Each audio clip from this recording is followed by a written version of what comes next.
Well, welcome to Talking Hawks. Thanks for joining us tonight. I've got Daz here with me. We're unannounced tonight. We're not going covert. We're here to still connect with Hawthorn fans. We love the Hawks. We love you, Hawthorn fans that are in it through thick and thin. And we've got a review of the game that was.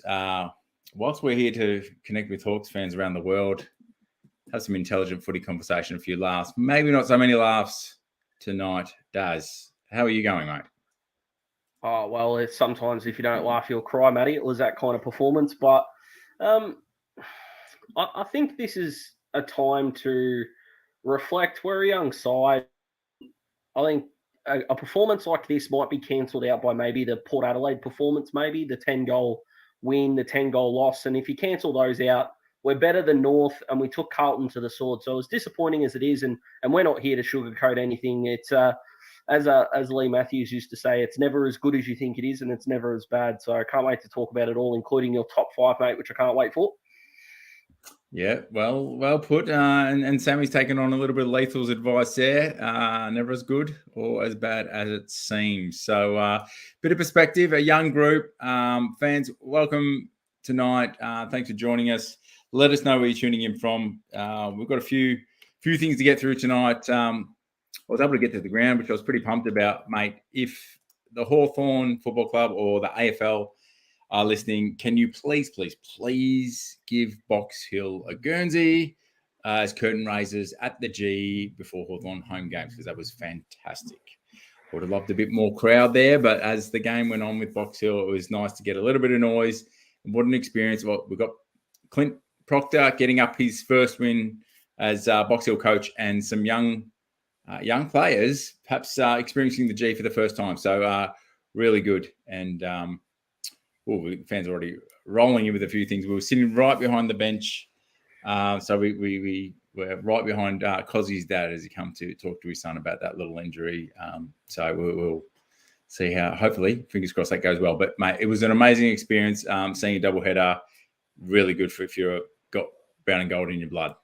Yeah, it's one of those things that just makes sense. The more exposure we can give all aspects of footy and footy competitions, the better. So curtain raisers before home games of home AFL listed sides just makes sense wherever possible, of course, considering we've got Sydney and Brisbane teams, or Queensland and New South Wales teams like Southport, and these guys who don't have an affiliate. Might be a little bit hard, but the more it can happen, the better. It looked like it was outstanding even watching from home. So fingers crossed it happens more, and a good win by Box Hill. Yeah, solid win. Very good. I didn't know how they were going to go on the day, but mate, they just kept putting the foot on the gas, and it was really good. So here we go. Just love this. Wow. Fans from around the world, around the country, some committed followers. I don't know, we've got some people from Tasmania, South Australia. Willing to look at my head. That's brave of them. Appreciate that. Well, you can play YouTube without looking at the screen. I'll say that for us both, mate. You can just listen to the sound. But tonight, that's the most polite backhand I've ever had. It's outstanding. Well, we know that people watch us on the phone, so maybe they shrink us down, mate. We've got big scones, so it's all good. But welcome. Hopefully, we can lighten the mood a tad. But look, tell us your initial emotions. Give us your thoughts, because I'll lay it out there. It's I'm a glass half full guy, but what were your emotions?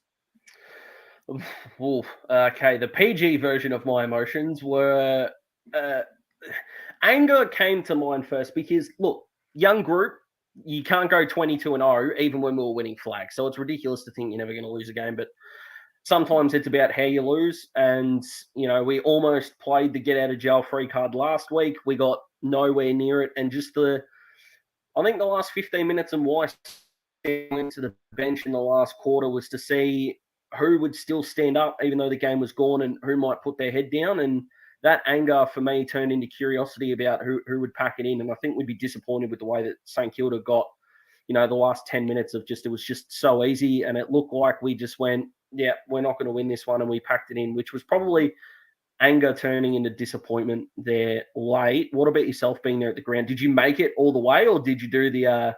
Did you ditch early? No, I stayed. No, Stayed. Oh, stumps, good man. absolutely. So, I enjoyed watching way back, early noughties, watching that team get built, and you're sitting there with 17,000 small crowds, and you're just yelling your guts out as a young fella back in your day when I had more hair.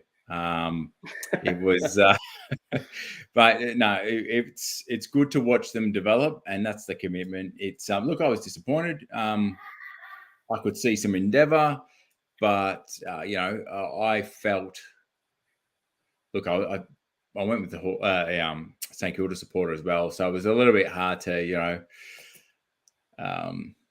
and he had his son there. So, I'm a family man. It's just like, all right, cool, good on you, well done. But I enjoyed watching little bits and pieces. It's just like, okay, I'm looking for development. I'm looking for good signs, and in that regard, we'll touch on it. There were some exciting things that we saw in glimpses. Sadly, wasn't consistent. So it's probably a bit back down to reality and down to earth. And look, I wasn't expecting us to be flying, and I didn't expect us to be number one on the ladder at all this year. So to have seen a glimpse, I've lived. I'm happy. But this performance, I'm sure the players were a lot of them disappointed. I even listened to Sam in the presser. Just some of the things that were attempted weren't executed as was intended. So I just try to be a realist. So it's like, it hurt, but okay, we've got some good things happening in the mix. So enough fans. What do you got? Yeah. Sam, thanks for joining us. Yeah, nailed it. Yeah, look, it's some look to the future. It's a mixed bag on socials. As it would be, I think where a lot of fans are getting frustrated, and well, Sam, we won the clearances, and I remember when we came on here, old duck or no dinner. That's very well written, Sean. You've done well there. That reminds me of Selwood. But anyway, go on. Absolutely. So, like when we talked about how we lose, but if your bottom 6 players on the day are maybe your 6 youngest or your 6 most inexperienced, I mean, you can live with that. Even when we had dynasties, we still had role players, but we had 2 of our last 3 best and fairest winners have 5 touches in Warple, and poor Gunners couldn't get near the thing if his butt was on fire. So that's where we've got to go. Young teams always have inconsistencies, Connor. I couldn't agree more. But the guys that should be consistent weren't. And I think that's what made it such a difficult watch, like Con said. Jack and the Warpedo, I don't know where the 2019 version of the Warpedo is gone, but the questions that have got to be asked probably in a perfect world should be directed at your Wards, your McDonalds, your Newcombes, only because they're the youngest guys in the team. Whereas we've got fans here that rightly so are looking at Warple, Gunston, and you're looking at maybe more after quarter time where he only had the same amount of disposals in 3 quarters than he did the first, and he didn't lay a tackle or score again. And we're looking at these guys going, you've got this under your belt. Like, where did it go? And it all came down at once. So do we ask ourselves, did everything go wrong so we can kind of push the reset button for next week?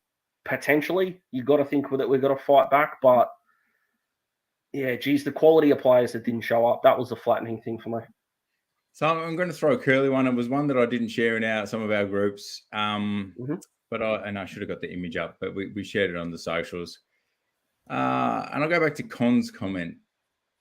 So I have a bloke in the middle of the ground before the game with a very, very good mate in Joe Ruffhead meeting with Sam Mitchell. How well do those two know each other? Because if Ruffy's got a really good feel for Sam, and then you've also got Ratton, I think he was midfield coach of Sam for quite a while. How well do these blokes know how Sammy thinks? It's not that it's all Sam's game plan. He's got a panel and they've worked out their game strategy and like their tactics, and there's line coaches and all of that. But it's just like homework is one thing and all teams do it.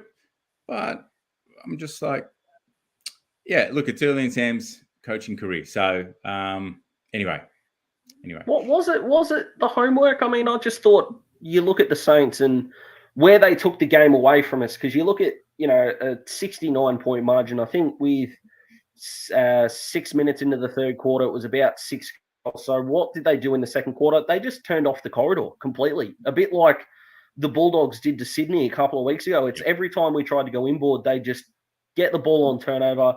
Gresham, Sinclair, and Bradley Hill just decided to carve us up. And defensively behind the ball, we just didn't have time to settle, and they had the firepower to get it done. How much of that is homework? I'm not really 100% sure. And all the credit in the world goes to the Saints. Their fans are getting out of hand. I've got a friend, Matt, shout out Matt, he won't be watching, but I'll make him now, who put $15 on Jack Sinclair to win the Brownlow. So we can just stop that nonsense while we're there already. But yeah, I think credit to the Saints, but it was our inability to adapt and have a plan B that's probably the frustrating inconsistency of having such a young side. But I think a real test is to come. How do you bounce back from times like this? Do we do a North and just capitulate and go down the 20-goal path of maybe a year ago, or do we do kind of like what North did this week, ironically, and bounce back like they did against the Swans? I look forward to finding out, but I think there needs to be a bit of a shake-up at selection. I hope there is. You don't want to do too much, but we'll see. But credit to the Saints. Save that for the preview of the next game against the Catters. But look, Tom, I'm not sure if we got this in context, but look, we're 2-2, so we're better than 1. So might be talking about the Warpedo there. Oh, I've got a feeling that might be what he's talking about. Very, very good context. All right, so yeah, look, some disappointment, bit of reality check. Look, I think Sam is good. Sam's honest. I think we're building up experience. So, like, the expectations, and look, we got off to a flyer. So, if you could have asked at the start of season 2-2, would you have taken it? Tell us in the chat what your thoughts are. Give us a heart if you like the thought of 2-2, albeit maybe not amazing opponents. But look, where's the litmus test? Let's just get a feel. What's the temperature? What's the thermometer? Look, I think we're going there, Nick. I think we're going there, but you've got to get actually close to a player to get a little bit unsociable. So we've seen a little bit of that, just not this round. Yeah, we just missed so many tackles. It was unreal, and we turned the ball. But the more we're sort of talking about it, the more I'm convinced it was just everything went wrong. The damn wall broke, and the good bit about it, it's like doing, like an arm injury. A break is always better than a fracture because it'll heal better. So I think I'm talking myself into that kind of situation. But geez, it'd be a flogging on the track this week, and rightly so. I was wondering, like, just in terms of pressure, it looked like there was a bit more corralling going on rather than just trying to actually get to the body. So, and maybe that's me just trying to understand what's going on defensively and the tactics and whatnot. But look, it came in thick and fast. Our disposal didn't help. Sometimes we're, kicking it down their throat. So, have some shots on goal, Saints. And that's been uncharacteristic as per the first 3 rounds. So, yeah, with you on credit to the Saints. But look, let's hope so, Adrian. A few lessons to be learnt there. And, yeah, let's see. Let's not forget, I think, and I didn't go into the stats. So I saw on social 69% of the time the Saints win that when they have Ryder and Marshall playing together.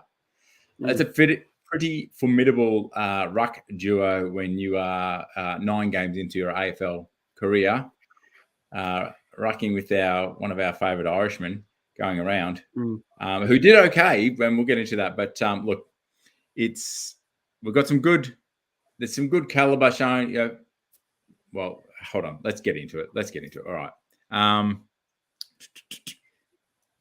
I see the fans that are a bit antsy, so you're welcome to share. But look, I know you get a bit antsy when we're not delivering silverware. We're on the way. So I think these are the times where you galvanise as a supporter base, as fans, as members. Let's keep getting behind them and behind the individuals, behind the team as a whole, behind the new coaching group. All right, I'm going to segue slightly. Will Day, he come off looking a little bit rough. Ryder we heard tonight.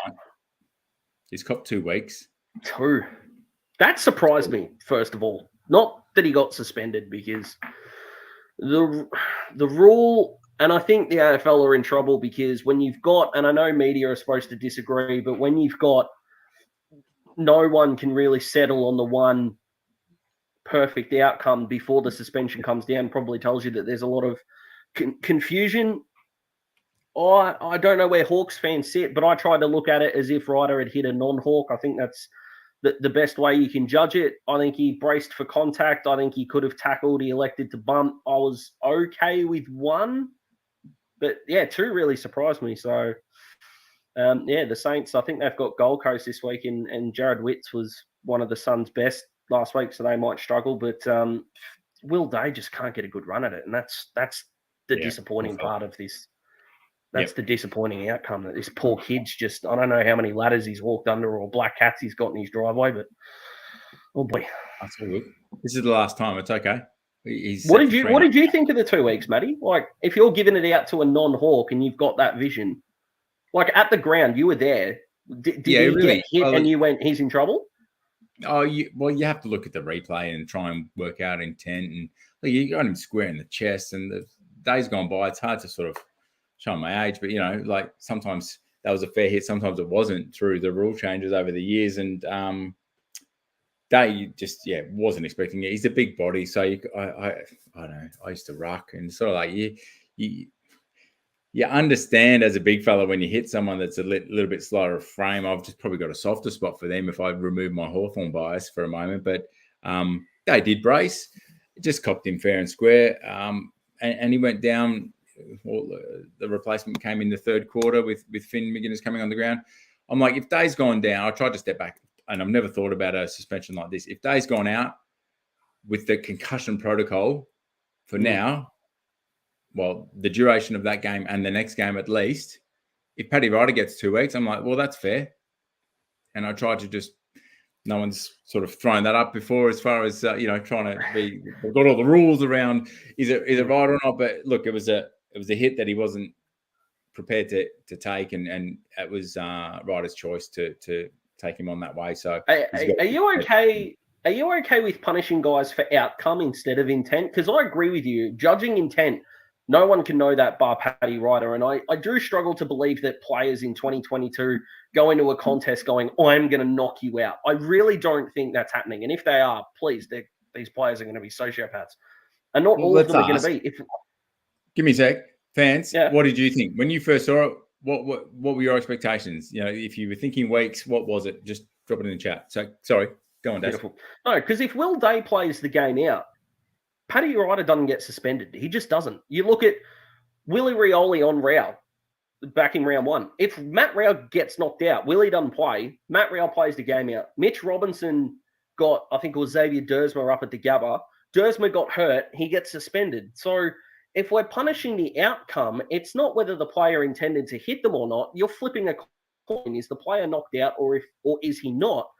And if you're on the wrong side of that ledger, then I feel like we're going down a slippery slope here. If you elect to bump and you hit someone in the head, regardless of outcome, I think you need to be suspended. We know what's happening with concussions and brain injuries in sports, not just AFL. You can do your own research about the sports all around the world. But I think we're heading down a slippery slope that if, and the AFL won't admit this, but if Will Day plays the game out and the result is different, I've got a big problem with that. And I've also got a big problem with if Will Day does play the game out and Ryder still gets 2 weeks for that, that's also the wrong decision. So where do we stand? What's the line? Intent or outcome? Because the last thing that we want to do is have an innocuous incident. And this wasn't maybe as innocuous as some media people think it is. But if we have a footy act that knocks a player out, that gets someone suspended, are they going to miss a grand final for that? Because they unluckily gave someone a concussion. There's something about that as a footy fan that doesn't sit right with me. And look, at the end of the day, whether Ryder deserved nothing, 1, 2, 3, or life, whatever you want to give him, we just hope Will Day's okay at the end of the day. Yeah. We'll see. Look, it's different thoughts.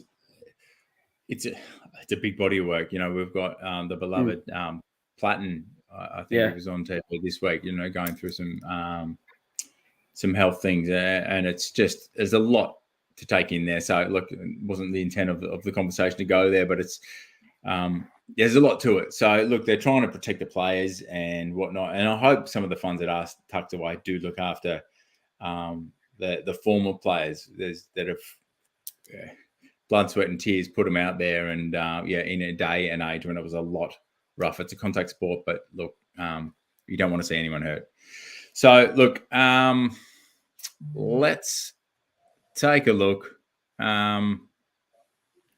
Different people saying not deliberate. It is hard. Nick, rules. Yeah. That's the thing that all of us will agree on. We don't know. And that's a problem. Yeah.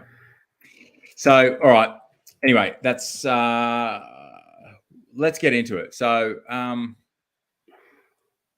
give us your top player or two, because we're absolutely pumped that the Duke, Talking Hawks' own, Jai got up for the MVP vote from the fans, but top five, I really struggled. Does you every week, talkinghawks.com, get onto it, people. Check out some of the articles. We've got a preview, a review. We even had for Scrimshaw's 50th, we had Smitty debuting on Talking Hawks. He's got a man crush, and he's put a little bit of thoughts down before the game just to pay some tribute. I thought Scrim did very well in the first half. I thought Morey was like that first quarter specialist. I'm a bit pumped about some of the things I was seeing in first quarter, the first half. And here we go. We're getting a few thoughts here because you're going to hit me for my top five. But if you want to check it out, he gives a 5-star rating to all the players, and he wrote it last night, very late, and he was an emotional man. I was very different to what I am now. Let's just put it that way. I've had time to marinate and get things over with, but I feel like we're going to wildly disagree on number one. So I'm looking forward to having this discussion. But top five, Matty, go for it, mate. Yeah, right. So number five, I've got Brewsty. Unlucky more not mentioned, but Brewsty did very well, just serviceable, doing a lot around the ground, doing what he does, what he's renowned for. And there's a little bit of consistency of effort versus, I guess, game impact and influence that I've factored into some of my votes tonight. So Brewsty, other weeks, depending on who's around him, he might have been nudged up a little bit, but I've got Sis coming in at 4. I thought his possession, disposal efficiency, was it 20? What did he come up with? 20? How many? Sorry, disposals. Touches at 70%. Sis went at, so 14 of his 20 were ultra effective, which is all you can ask for. And don't forget, he also, I think he spent equal amount of contests on King and Rowan Marshall, and Rowan Marshall barely scored. And I only think he gave 1 goal of King's 4 away to him. So massive tick for Sis. Yep. So I was loving the Reaver, and I'm looking at effort there, and phenomenal. I've got a top 6, I must admit. I've got Reaver Nukes at split threes. it's my top 5, which is 6. But I look for 2 young players, the endeavour and the commitment of Reeves to keep going at 2 formidable opponents, and that's a Clarkoism there. But Nuke going all day, having a crack. Look, you can look at his disposal efficiency, and you can have a crack at a lot of players for a lot of different things if you really want to. But I just see 2 young players really putting their hands up and having a red hot crack. And for me, Nuke, with his meters gained and his attack on the ball, pressure acts and whatnot. Yes, he was thrown on the boot sometimes, but just stoked. I have a bias. I can't help it. I have an emotional bias towards Jai Newcombe, and we try not to. But if you haven't seen it, look, we'll chuck it in the YouTube for this. How's that for a plug? Look at Check that. out Smooth. The Jai Newcombe interview from the other week. So sitting in the dugout, I've got my young fella, Micah, 11. He's got the long hair. He's got a little bit of Jai influence going on. He was stars in the eyes. He said good day to Jai the other night, and then we go and watch him at the ground. It was lovely. So 2-1, mate. Yeah, so I've got Lewis. I think good. Thank you. Phenomenal. 9 shots on goal. Did not give up. Delivery mixed bag. He got a few good ones, but if I can see him having a crack all year and putting up those sorts of numbers, shots on goal, we will do very well. And it's just, as a big forward who's competing very hard, it's a numbers game. So keep going, young fella. I'm loving it from Lewis. And I had to give it to Mitchell. And my question here to the fans, because I'm going to let you know a few thoughts. Are we seeing the reinvention of Titch? Because I think there was a Herald Sun article which came out to point to it, but I've been looking for this. I'm like, Jager, Tommy, Warps, how do we make some room for the young blood to come through? But I think we're seeing T.Mitchell evolve. And he was cast from, I think it was Bucks, that said we don't need to tag him. And then he had 52. So thanks for that, Bucks. Really appreciate that. However, we're seeing a very efficient T.Mitchell now, and I'm loving it. The time on ground, time up forward, versus midfield.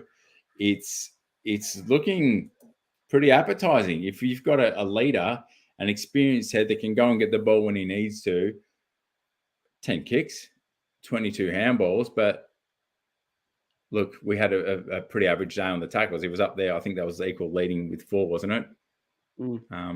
Numbers, man. And also, I've given Titch a clip, as every fan has, because we sort of played the cheap Titch game. How many cheap posies is he getting? Because you look at, we were looking at guys like McRae and Oliver Petrarca, these sort of guys. These are the pin-up boys of midfielders. So seeing Titch maybe go on the 45 and get a chip kick was frustrating in the past. But this was probably the first 30-plus disposal game I saw where he wasn't running on the 45. Now, the cheap disposals that he did get weren't actually his fault. Young Connor McDonald and Josh Ward did it a couple of times as well, would just see Titch go and pass and just give it to him. And that's okay. That happens.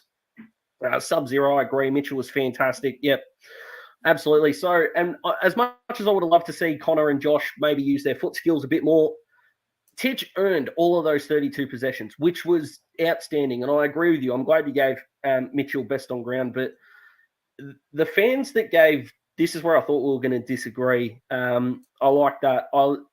The Duke, I loved him. The interview was fantastic. We warmed him up. Career high 23. Yeah, career high 23 touches, outstanding meters gained, 10 turnovers that resulted in 8 scoring shots and the Saints kicking 6 goals too. Ooh, geez, that's a worry. Yeah. Yeah. But we love him. We do. And here's and for people thinking that I might be giving him a clip there, I'd still rather him go for his kicks, by the way. So where he's turning the ball over is clearly in a spot where it's, if it comes off, we score. If it doesn't, the Saints score. And on the day, it was the Saints that scored. 13 effective disposals, though. I mean, hey, he had Jaeger and James Warple, who looked like they were avoiding the ball in the second half. So I'm not here to pot the guy, and he'll get better from that. That MVP call from the fans was maybe a little bit strange for mine, and I thought you might have gone your biased hat and put Nuke at number 1. I'm glad you didn't. I would have had him in my top 5 as well. So outstanding there, Matty. I don't think we can argue with any of that, mate. And I'm glad you brought up Ned Reeves as well, because against an All-Australian ruckman and Roland Marshall, who once Ryder retires will absolutely be that sort of caliber, and this kid's played 9 games. Outstanding. You know what? I would have loved to have seen Maxi Lynch have a red-hot crack, because he's hungry as. And if he was cherry ripe, to see he and Reeves have a crack at 2, a great rucking combination. I really, really would have loved to have seen that. But look, there was a few unluckies to perhaps not be included. Got a lot of time for, Frosty had a very good game, albeit exposed a few times. It's just, look, defensively, it's hard to it's a thankless task being a backman, isn't it? Let's face it. So in a zone defense where when we've got the ball, we guard space, which is against probably 80% of teams that'll be all right, but there's no quicker sort of, I think, quartet in the game than for their size. Max King, Tim Membry, Paddy Ryder when he was down there. So we got exposed. It's not great, and I think that's something that we need to tighten up. But yeah, it was just one of those days where it was a thankless job to be a defender. It was a thankless job of being a forward for big parts of the second half as well. So fingers crossed we can be thankful in a week's time. Yeah. Fred, I think they just adjusted well against Maury, and he was still running hard. He was still covering lots of ground. It's like so many times if you're at the ground, you're seeing both teams between the centre and the full forward when it's in one team's offense. So they are covering a lot more ground. Gunners as well. You can point at someone that's got a lot more experience than Dylan Moore that maybe didn't get a lot warps. But look, I think Saints, I have to give them a lot of credit because how many times did you see the ball go to a Hawthorn defender and they've got less than, half a second, or they've got about half a second to get rid of the ball? That's hard for any team. Yeah. And speaking of that, there is a guy that's not getting, and we're not here to absolutely clip blokes over their head or anything like that, but Blake Hardwick's horror day needs to be highlighted. We haven't conceded 4 goals from kick-ins since records began. And it happened, and 3 of them were from Dimmer. So he had 19 touches, looks good on paper, but oh boy, that was some of the decision-making down back. Just, again, it was one of those days where everything went wrong. That's not decision-making. Is that decision-making? That's decision and execution. That's execution. And very rare for him, isn't it, in his defence? So, the kick that Jack Steele cut off, look, if you want to put that down to good game awareness by Jack Steele, but the 2 kicks that he had he kicked it to Ned Long as if Ben Long, sorry.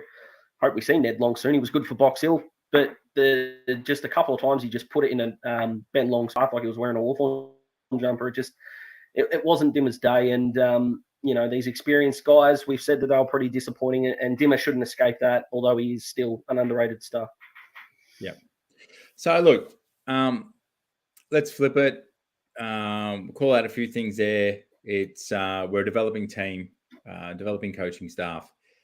I think there's an absolute commitment. It was hurting. I was sitting near the bench. I was watching the players come off at the end of the game. You could see it. You could see the look in their eyes. So it's not just us. Oh yeah, can't doubt the care factor. Absolutely cannot doubt the care factor at all. This is a group that this will sting, and if I think Adrian said it before, if it's a loss that we had to have, let's have it at round 4. If it's going to happen, having it now and building on it throughout the rest of the year is a lot better than having it in round 23, and that's how you end the year. So fingers crossed we bounce back. Yep. So let's just flip it. Let's go to some positives. I've called out the 9 shots on goals by Lewis that I liked. And a Mark of the Year attempt, if you don't mind. So get on to AFL.com, give him a vote. Mate, have you ever seen someone just it just didn't make sense? A little bit of hang time. I'll just go to the other hand. Why not? And brought it down, if you don't mind. Yeah, it was outstanding. A real lull of the game as well. We hadn't had a lot of positives, but like he's one kick off the Coleman, and this is a guy that there's no argument. Coming into round 1, this was career on the line, contract year. We didn't know what was happening with our tools coming in. We didn't play Cozzy in round 1. It was, hey, Mitch, what do you got? Well, what he's got is 12 goals, 6 at the end of round 4 and 1 goal off Tomahawk. Yeah, absolutely, you'll take it. And if the thing he's got to work on is not letting his head drop to the right-hand side, so he's got to hook the ball a bit like Aaron Norton if he was a right footer, Norton's a left footer. If that's all he's got to fix, then he'll be kicking 6-2 instead of 3-5 in that situation anyway. So, yeah, I thought he was outstanding. Hey, if you're excited like Daz and he talks that fast that it goes a bit pixelated, get on to Daz Talks Footy and you catch more of that. But we got Maury in the first quarter, loving it. To see he's becoming the Mr. First Quarter with his goals. So like that, Scrimmer off to a great start in his 50th. And look, talk to Nashi, mate. You did a little bit of research there on his game. Yeah, it's on Nashi, did you say? Yeah, because we're in the positives. You talked about his hitouts, and that was for me that I hadn't noticed that because I was at the game, and it was a good stat to pull out. Yeah, so in a weird kind of way, I mean, the two stats that came along with Nashi is actually in I think he's had 7 games now where he's had a handful of hitouts and were undefeated coming in. That was a pretty cool stat. Coming in, Impey will improve. That was a positive that I was going to point out in a sec. But Nash in a ruck contest, the reason why he works is he takes front position, and even if a guy is taller than him, all he has to do is have the strength in his core, which he obviously does, and that's how he'll get it. And his hit out to percentage, his hit out to advantage percentage, I think I've said that right twice now, was the highest on the ground. And yeah, he had less chances to do his hit outs, but the second ruck roll isn't a weakness on the ground at the moment, and he's quick. He's our Mr. Fix. So although he didn't have a great impact with the ball in his hand, he's one of those guys that can walk off the ground with his head held high. And I don't know if there is a most improved award at the Hawks, but I'll tell you what, there's a few gunning for it if there is one. Yeah, it's I liked just hearing that hit out to advantage and against Anyway, enough said. The thought around trying to use the corridor for a game plan perspective, it hurts when it happens and we turn it over, but the fact that they're still going for it, I like it. Yeah, I like it, because if you don't go for it, you don't get it. Yep. So it's there's going to be those games up and down, but I think be buoyant that we're sticking to a game plan, a system, where we're okay on the day, better team. So wait for the day when we hit them all, mate, and that scoreboard will be absolutely reversed. Okay, we've got some different views on Nashi. All good. Wow. There we go. 3 in a row under 8. That was a wild roller coaster of emotion there. But look, big calls on certain ones, but here we go. Yeah. Scooter, love it. So we've got a few clearly, the likes of an MP get a bit more game fitness. How many touches first game back? I thought he was far from our worst. Is that Atkins from Geelong commenting on MP? It moved on me. I'm flicking them up. That's all right. I'm hearing for the pickle juice near the bench. They just stopped the cramp, so they're still feeling it out there. So it's good. Look, I think there's things to come. Stick fat. I think, even I touched on it, but T.Mitchell, is he going to command a tagger because he's starting to get a bit more dangerous? What does that do to our midfield and developing some youngsters? Yeah, I'm not sure if it generates a tag. I mean, the term cooler is the one that's being thrown around of a guy that's just got maybe a bit more accountability around the ball. Jared Berry's been doing it. Lockie Ash has been doing it with a fantastic effect. And it just makes you wonder if that cooler does go on to T.Mitchell, then you just got to wonder what's midfielder 2 and 3 at the stoppage doing. And 72% time on ground from Jimmy Warple for 5 disposals is just not getting it done, whether Titch has got the cooler or not. So whether Mitchell gets the tag or not is entirely affected by what the other two at the contest are doing. And I think the question needs to be asked, Matty, and for the fans, if it was up to you, does the Warpedo get a gig next week? If you have to make the decision now? Well, we will save that for the preview. Stew on that, people. Come on, Matty. Don't sit on the fence. Oh, mate, I'm here fronting up with you to cop after the review when we just got pantsed. Here we are, fans. So let's save that one, because there's some good discussion to be had there. And I think you might have said it. They're going to have to be hitting their training track pretty hard this week, a few players, to put their hand up I'd again. be bringing the mouth guards if I were them. So in catching the Box Hill game, he was good in that there was a few standouts for mine listed players, two standouts, and then another young fella coming through. Phillips and Sheils just really, really head and shoulders above everybody else in that game just gone. So Ned Long having a red hot crack, and I'm saying that term a lot tonight, but I look at the size of him and I'm like, imagine having another Nash physique in there. Ned Long, he looks like he's got a stronger upper body, even at his young age. He's smart, quick hands, and I know maybe his kick wasn't featured as much as maybe I've seen in some other games, but I really, and I've seen the call for it, and I'm going to throw it out there to you fans. Do you want to, do you blood young players? Do you want to give them 3 or 4 games to get the confidence up? Are you prepared, if you're coach, you're in the hot seat or in the selection panel, do you pick a young player with a developing squad, give them 3 or 4 games, regardless of form, to give them opportunity to learn? And if they're not cutting the mustard, back down, take on some lessons. You've been getting around them, giving them some truths, giving them a bit of a cuddle if they need that, you're getting into them, being constructive, making them work hard, whatever they need to try and get the best out of themselves. Are you giving them 3 or 4 games?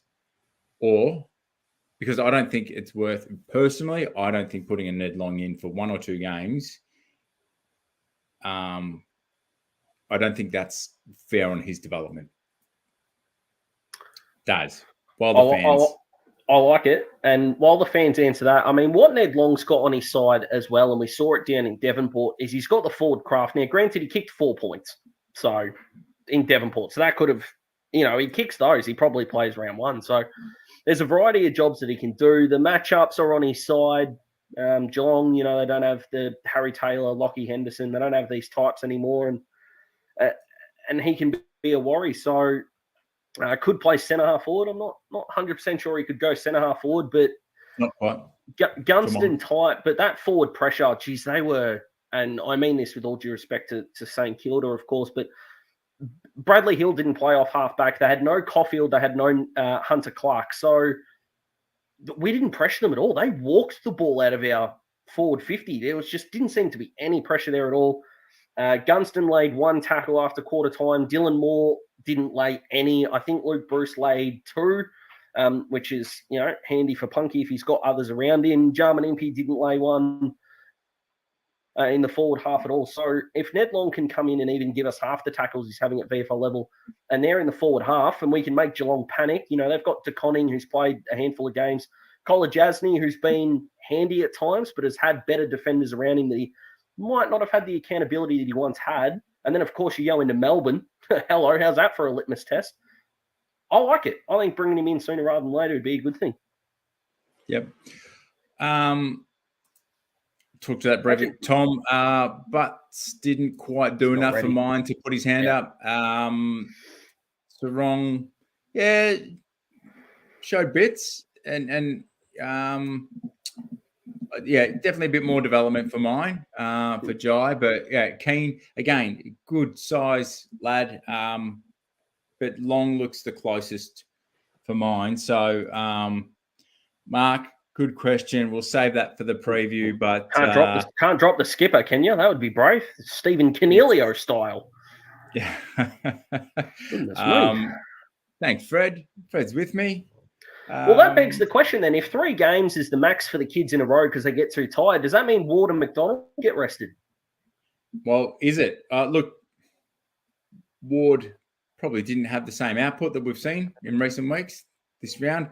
But what is that down to? Is that the Saints made a few of our players probably not perform to their standard levels that we've seen? So maybe not right or wrongs here, but it's just I think individual players also need certain attention with their body and exposure. So maybe it's understand, maybe there was certain players show us this in Box Hill, says Sam Mitchell last year, and let's develop that. Let's bring these skills to the fore and make that part of your more consistent games, be it defensive, offensive, whatever it may be. So, Callo's an interesting one. A few call-outs. A couple of times, depending where you're playing him, tell me where you think he should be played, because remember we ran into trouble with Emerson Jacka last year with the matchups that he had. So if we were going to play Callow, it would probably have been, these might have been the matchups that suited him well. But we've got Geelong, Melbourne, Gold Coast would be a decent matchup for him. But yeah, Geelong and Melbourne in the next fortnight or two of the next three is just not a matchup to bring a young key forward in at this stage, I don't think. Yeah, exactly right, Mark. They've played 7 NAB League games in 2 years. No wonder they're buggered. Yep. Goodness me. Yeah, great call. So you've got that going on at the same time as, trying to balance, giving them experience, exposure, confidence. Some lads are nervous as anything. Some are super cruisy, lay back. So there's all of these dynamics going on. But what I was going to say about Callos, a few observations. Depending where you're playing him, when he was trying to pressure, his turning circle for mine was just a little bit too large. He got turned a little bit inside out. So if he's running at the ball, you love those mitts, you love his length, you love his height that he gets. So 100% playing, coming out of full forward, I don't mind that sort of a look, or if he's the target coming from the wing, the link up. But for mine, it wasn't a statement on the weekend from Callow. So let me cross Box Hill. We've ended up winning 15-9, 99 over Sandringham, 7-14, 56. Cav was very good. Kavara, 4 goals. Who would have thought the dog are missing a pressure forward that can kick goals? Well, thanks for letting him go and coming to Box Hill. Really appreciate that. Bevo, he's done well there, son. Oosh, whack. It was nice seeing Tom and Ed Phillips connect for a goal. Thought Morris Parsons is best with Sheils, according to the game report. Parsons nice, 3 goals. Green, talking with Chris about this at the game, it's like AFL level. He's kicked 2 goals. He shows a lot. It'll be interesting. It'll be interesting to watch what comes in the year or two. Whether someone has a good look at him and gives him the nod. But Keller's kicked a goal. Tom Phillips, Butler did kick a goal as well. So Mercedes and Thorpe.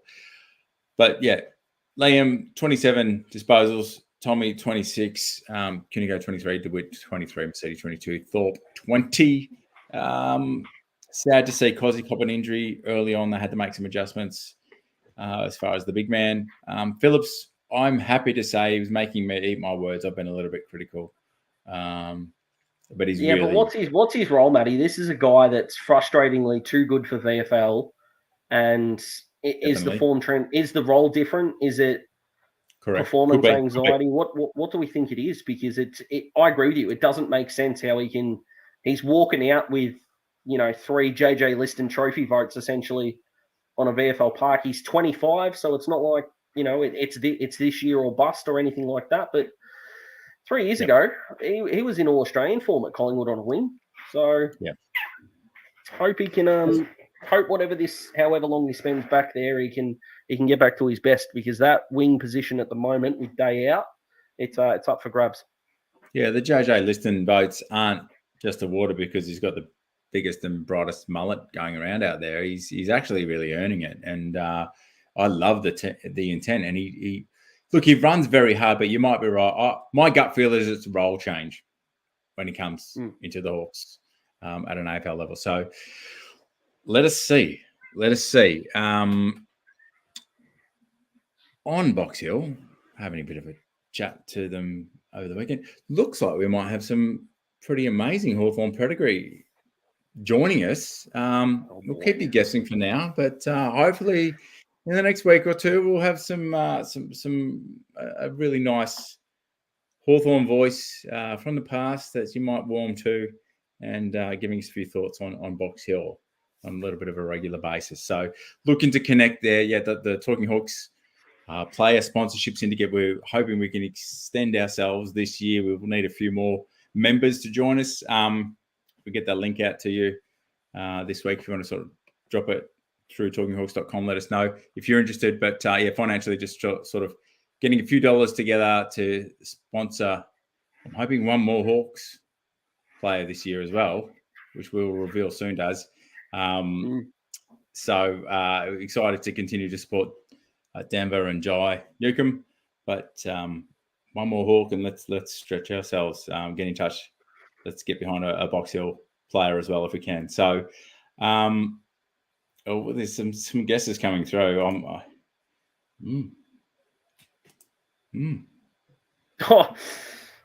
We'll see. Pass out if Chris Langford came on. And also, Matty, with the AFLW now that it's finished and the Hawks are going to have a team next year linked with the reigning their Brownlow equivalent, which needs a name. It's embarrassing that it doesn't, but I think it's Emily Bates. I hope I've got that right. That would seem really ignorant if I've got that wrong, but rumoured, mate, we're going to go on a spending spree and get some absolutely genuine talent through the door. Now that Erin Phillips looks like she's leaving Adelaide, maybe the next Hawthorn dynasty is in the W space, mate, so can't wait for that either. There you go. Let us see. Geez, I tell you, I'd love to get Abby Holmes on, and maybe we could get her and fiance Keegan Brooksby. Big Keegs. Have a little bit of a Hawthorn romance on Talking Hawks, and we'll talk women's, we'll talk Box Hill, we'll talk AFL proper, Sammy. That'd be a good show, wouldn't it? Mate, absolutely. All right. Double date, Matty. Me and you, Keegan and Abby. That'd be good. Oh, Talking Hawks double date. That'd be nice. Mate, I think one of us has to shave at least. So we'll see. We'll try. Downey, a few comments here. Yeah, Downey there were some nice things in what he did as well. I think I'd love to see him stick a few more tackles at that level. I can't say I followed him closely enough on the day to just trying to take in different aspects of the game as far as game pattern and things like that. I think, keep an eye on him. I'd love to see him debut. He's definitely a quality, not quantity player, but he'll get the quantity up eventually, so he'll keep developing. Yeah. So, I mean, look, if you're at the game, let us know your thoughts. I think I just love the alignment between Box Hill and Hawthorn and Sam and Proc, and more good things to come. So, thank you to everybody that has supported and followed Talking Hawks over the journey. We've chalked up 5,000 followers across our different social platforms. So if you're on any of them, Facebook, Insta, Twitter, YouTube, thank you for making this a bit of fun and listening, entertaining us and enhancing their conversation, because sometimes we dribble, but mostly me. Only sometimes too, Matty. Not all the time, just on occasion. It's a very humbling number. That it's extremely flattering that so many people have got a bit of investment in what we got to say about the best footy club in the country. So, well, that makes our job a bit easier, doesn't it? So, all right, a few questions. I'm just going to scatter a few here. Daz, you can answer these as you go if you know. Fortnight is the optimistic look. So look out Melbourne for a Lockie Bramble return. He was very good in the Melbourne game last year too, Bramble. So fingers crossed. Yeah. Who is your... We'll look at the preview bit. At this point, who do you want to see come in against Max Lynch, I think, needs to come in if he's okay. And I think the Max King dominance late tells me that we need to give Hartigan a chance on Hawkins. If he can get the job done, maybe we've got the plan for him for the year. And if Tomahawk kills us, then that probably ends the Hartigan experiment. So a couple of good reasons to bring him in. You know, is it Denver that gets a break? I'm not sure, but it pains me to say, but I think we need to send a statement. We can't send the statement to Jaeger, who's the skipper in charge. I think Jimmy Warple needs to go over about 35 touches for Box Hill and just get that confidence back. He just seems a bit passive around the contest, and we want that fuse lit. And if it happens for Box Hill for 1 week and he comes back and he's fresh, awesome. This isn't a drop in to ostracize him out of the senior side. This is just a we need to make it look like you love footy again, the Warpedo. So if he does have a week off and we do bring in a Sheils as a stopgap or Ned Long as a debutant, that would be awesome. But he desperately needs some form, the Warpedo. When he plays footy, the Hawks play good footy. Yep, I'm trying to go back. Someone mentioned that earlier. I can't find your comment, but somebody asked around that. Apologies. So, geez, Carl Amon's getting mentioned way back there as I scroll up. So, free agents and let's stitch up. Sis is the call. That was Smithy, surely. I bet you Smithy's gone with Carl Amon. It's his burner account if it is. He's trying to love his there with his articles. All right. Well, base compression make this all possible with Talking Hawks. If you are into your fitness, get into some base compression gear designed to aid performance and importantly your recovery. Base, it's men's and women's compression tights will stay cooler, offer muscle support and recovery benefits for your training and game day activities. Basecompression.com. Talking Hawks have a 20% discount code. Check it out. Great gift. My son is very active, absolutely loves them. Asked me if I can get him a second pair because he's super 7 days a week, crazy active. Daz, thank you. Fans, thank you for joining us. What have we got? We've got an Easter Monday game. Well, it feels like it's ages away. The traditional Geelong at the G, 3:20. Be there. It'd be nice to see some more Hawks fans than there was against the Saints. Look, it's parting comments. They're just flying in now. Yes, he did. Don't know 100%. Heard his back. Rumour mills. Cody, you've got some competition. I'm going to get Smithy on the phone and you two can battle to the death over Carl Amon because, oh boy, there's some competition there. Love it. Fantastic. Yeah, and the emojis going nuts. Thank you, fans. We hope to also get along to a pre-game catch-up. So we do need to seriously lock in some numbers. I would love to see 40 or 50 people that will put their hand up to come meet us near the G just to prove that this is not just an online romance with the Hawks and Talking Hawks chewing the fat with you. But if we can, we would love to get a couple of former Hawthorn premiership players along to a venue. If you've stuck around till now, you might be one of the lucky ones to join us. So hit us up and DM or through talkinghawks.com, drop your details. Tell us if you are keen. We need to know. Looking at the Richmond game, Richmond Hawthorn, round 9, 14th of May. If you're keen, it would be before the 1:45 game, maybe 11:30 start. So if you are Melbourne or would love to come and join us from wherever you are in the world, we would love to have you and have some time with some Hawthorn premiership players, a bit of an interview. Maybe it's a casual bevy and we'll just maybe get an autograph or two. We'll let you know some details. But there we go. Let us know. It's going to be a busy time around Richmond to try and get a venue when it's a Hawks Richmond game. So get in early if you want. We would love to take this conversation offline and get a few more fans to the game. So thanks for joining us tonight. Daz, as always, check out his articles. Thank you for your commitment to Talking Hawks. Any parting thoughts? No, it's just I think, we can put the Saints game aside and that 5,000 number just keeps approaching. So the fact that so many people are interested in what we've got to say, man, is really flattering no matter how the Hawks are going. We've got the best fans out there. So fingers crossed they're here for the preview chat, preview articles, and we've got something from Smithy coming hopefully on Wednesday about how this group is similar to a Hawthorn group in the past. So fingers crossed you can check that out when that drops as well.